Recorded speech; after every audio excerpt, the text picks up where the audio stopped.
iTunes chart. Vampire Weekend's new album, Modern Vampires of the City, is going to do pretty well in its debut this week. I recently talked to Ezra and Rostam and separated them, Newlywed game style, to see how unlike or alike their opinions on the new album are.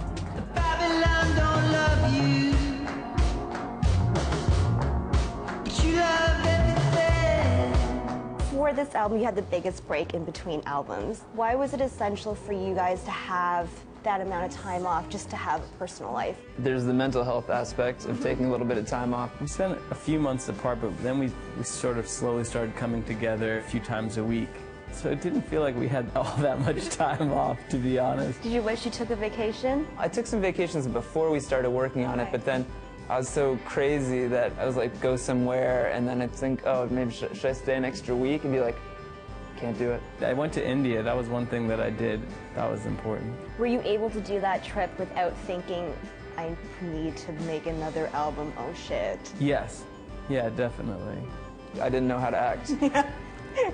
I was just like... What do people do on vacation? Just like sitting on the beach. I really didn't know. But I guess that's part of growing up, is learning how to sit on the beach. What was the toughest part about putting together this album?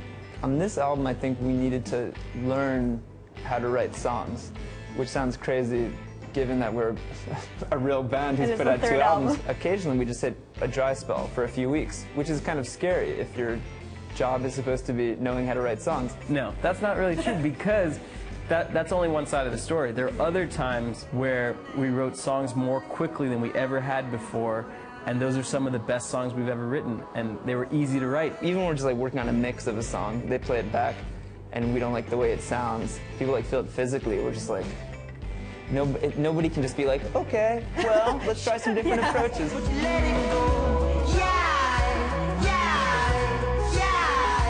This is kind of like the rapid fire stuff. Lightning round? Yeah. Who in the band would win at beer pong?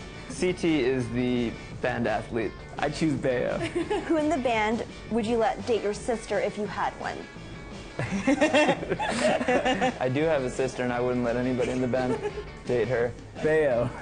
Who's most likely to be left behind in a city or a venue? The only time I ever heard of somebody in the band already being at the airport and spacing out and missing a flight was Rostam.